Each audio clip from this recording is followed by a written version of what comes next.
पियो पियो पुनः पियो, जब तक कि धरती पर गिर न पड़ो। उठो और पुनः पियो, क्योंकि पुनर्जन्म विद्यमान नहीं है। यह हम नहीं कह रहे हैं, यह चरवाक ने कहा है। चरवाक ने जो कहा है वो यह है कि पित्वा पित्वा पुनः पित्वा यावत् पतति भूतले।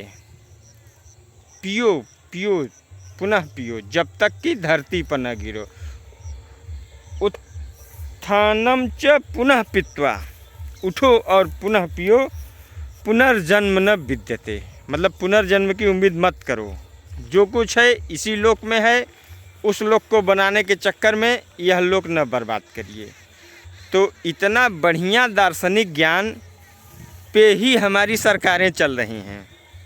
लोक कल्याणकारी सरकार जिसकी कल्पना संविधान के निर्माताओं ने किया था, उसी लोक कल्याणकारी परंपरा में मायावती जी ने प्रतिवर्ष लगभग 700 जनता की सुविधा के लिए दारू की दुकानें खुलवाईं।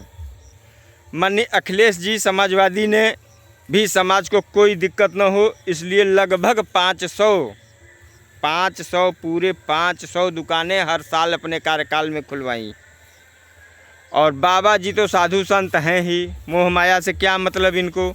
इन्होंने भी उसी परंपरा को आगे बढ़ाते हुए 500 दुकानें प्रतिवर्ष अपने कार्यकाल में जनता की सुविधा के लिए खुलवाई, ताकि जनता जनार्दन को कष्ट न हो। क्योंकि सरकार का काम ही होता है कि जनता को कोई दिक्कत न हो, उन्हें असुविधा न हो। इसी क्रम को बरकरार रखते हुए ये मुख्यमंत्री महोदय भी 500 दुकान प्रतिवर्ष खुलवाते हैं। इस साल इनका लक्ष्य है कि लगभग 45,000 करोड़ रुपया लेना है पियक्कड़ों से। और पियक्कड़ देश की अर्थव्यवस्था की रीढ़ हैं।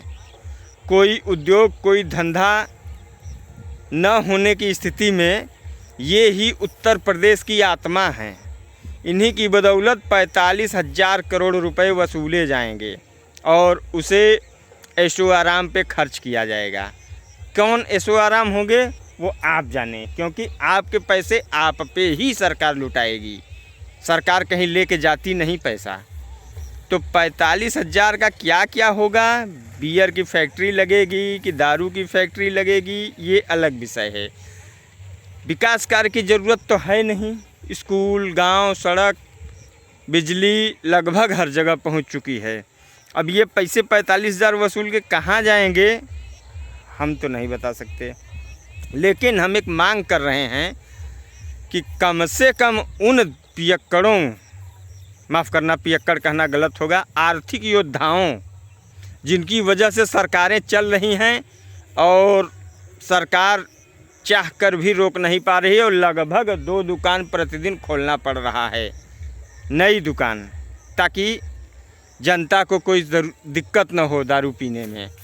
तो उम्मीद यही है कि ये जो पैसे 45,000 हैं, इसमें से अगर 10% भी एक रिजर्व फंड रख लिया जाए, जिनसे इस दारू की वजह से जो परिवार बिखर जा रहे हैं या जिन योद्धा की मौत हो गई दारू पीते पीते, उनके परिवार के भरण पोषण हेतु अगर कुछ रकम दे दी जाए सरकार द्वारा, तो मेरे हिसाब से बहुत बड़ी कृपा होगी।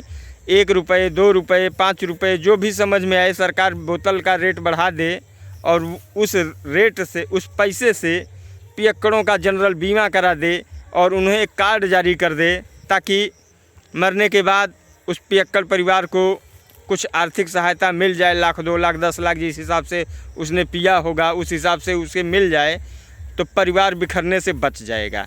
धन्यवाद। मैं संजीव सिंह पटेल, फार्मर्स फैमिली।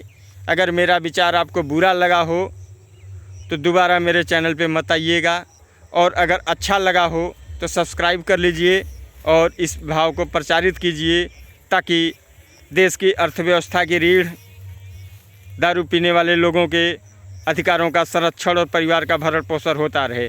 नमस्कार।